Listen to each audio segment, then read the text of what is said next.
The amount of people laughing at Newcastle doing a parade for winning their first trophy in 70 years is absolutely disgusting across all platforms. People just piling it in on Newcastle. We'll be looking into that. We'll also be looking into Manchester City beating Bournemouth, what it means for their season, and some top performers in that game, to be honest, for City.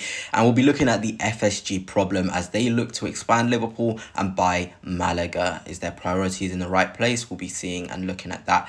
But before I begin, if you are new here, please hit the subscribe, hit the like as well. It is always greatly appreciated. But let us start with this tweet. It says the Newcastle United Cup street parade was actually embarrassing. Embarrassing for what? Embarrassing the fact that they got 300,000 people. 300,000 people came together to be happy, to enjoy, to smile. Why is this embarrassing? Embarrassing to celebrate an achievement that they hadn't done for 70 years? What is embarrassing about Newcastle United doing that parade? And I saw people say, why are they doing it in March? I think doing it in March makes it even more special. Whilst the spirits are high, whilst the excitement is there, you bring everybody together. Newcastle United aren't dumb. The club isn't dumb. They know they still want to get top 4, top 5, whatever it is for Champions League football. Could you imagine the season ends, they don't get top 5 and the Carabao Cup sort of achievement parade happened? I'm not saying there wouldn't be as much people, but the spirits won't be as high. You want to do stuff when everything is still high and happy. I'm just so delighted for Newcastle. What a club, what a fan base.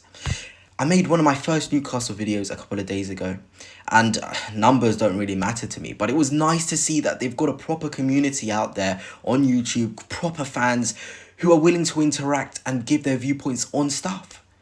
So I don't see anything about Newcastle Parade being embarrassing. I mean, look at this. I was absolutely shocked, to be honest. When I saw the numbers Newcastle managed to get for the parade, I always knew they were a massive club and they had a big following and their atmosphere is fantastic. I went to the Carabao Cup semi-final game for Arsenal at home at the Emirates and I experienced the Newcastle's fans. It almost felt like Arsenal had lost the game in the tunnel going to the Emirates Stadium because they were so loud, they were so noisy, they were drowning us out, and I hate to say that. But they are just absolutely fantastic. And just look at it, a spirit about it, everybody coming together, everybody enjoying. This is what football should be about. And I see a lot of people say, what's better, getting top 4, or winning a trophy? I think this should show you winning a trophy is absolutely massive for any club. For any single club. And I'll get into the FA Cup later. But Newcastle doing this, it will eclipse missing out on top 4, top 5, I think, this season. I genuinely do. Just making that extra step. 2 years ago, they hadn't won it. They lost in the final. Emotional. We saw Bruno Guimaraes crying. Now, 2 years later, to win it in the way they did against the best team in the country, it was poetic. And I think they absolutely deserve to this parade. And if you think it's embarrassing, you yourself are embarrassing. That's the only way I'm going to be looking at it. But anyway, let's get into the Manchester City stuff. A 2-1 win for them. Coming from behind, I watched the game. And I'll be honest, as an Arsenal fan, I didn't want them to win. I didn't want to win. I wanted to see Bournemouth, Forest, Crystal Palace and Villa in the semi-finals. I wanted somebody like a Newcastle story who hadn't won a trophy in, 55 years or whatever it is for those clubs.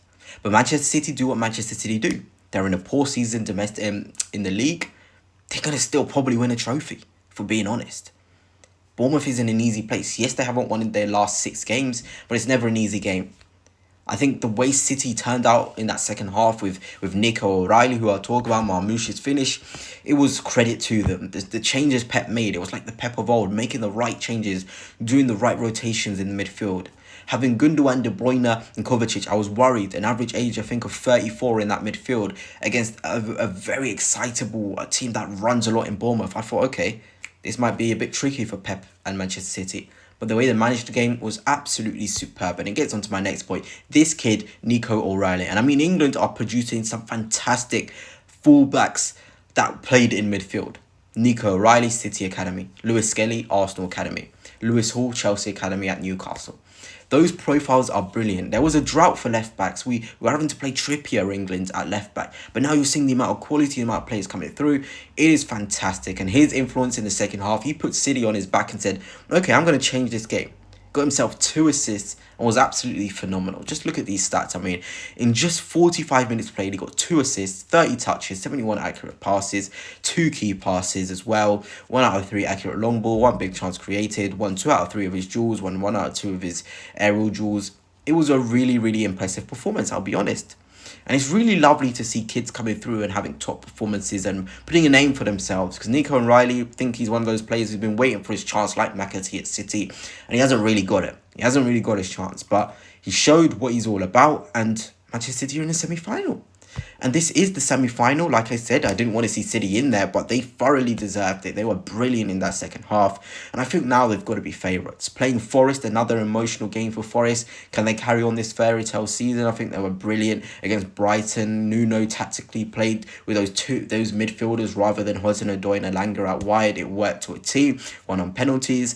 We look at the other semi-final, Crystal Palace Villa. I think it's going to be very interesting. I saw something, I think it's Villa haven't beaten Crystal Palace in their last 5 games, I think it is, in the Premier League, which is absolutely incredible, to be honest. So I wouldn't write Crystal Palace off in that one with their system. Be interesting to see how that goes. But yeah, the FA Cup, I mean, it's nice to see at least 3 teams who haven't won it. I've won it before, I think, or ever not won a trophy anyway in 55 years. So I root for those teams. City, I'm sorry, but I want to see a different winner. But yeah, all those teams in there, I think, thoroughly deserve to be there based off of their quarter-final performance. But let's now get into the last thing, and it's about Liverpool. Liverpool's owner, FSG, is exploring a deal to purchase Malaga, second-tier Spanish side. I think the PSG owners were also looking into doing that. And I'm going to give my opinion on this. I see a lot of Liverpool fans saying they're not getting their priorities straight. FSG, they're focusing on this rather than our club, our players. The players want to sign, keeping Trent. But I actually back them with this. I really do. A multi-club method in modern-day football is absolutely crucial.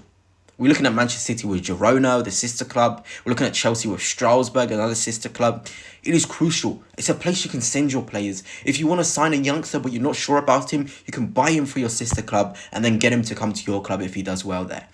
There's so much positivity in doing deals like this or getting extra clubs.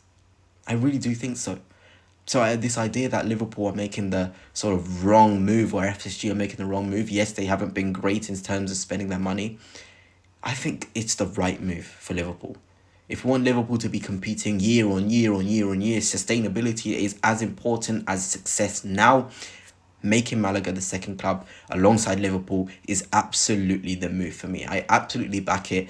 And if Liverpool do this, I'm sure they'll be making some lovely little signings. We're seeing Chelsea get youngsters, send them to Strasbourg. Liverpool can do that now with Malaga with the hope of getting them back into La Liga. Then you've got a perfect amount of competition for the sister club to play in before you can decide they come to Liverpool. So for me, I absolutely do agree with the FSG buying into Malaga. But anyway, that's it for now. I hope you have enjoyed, and until next time, peace.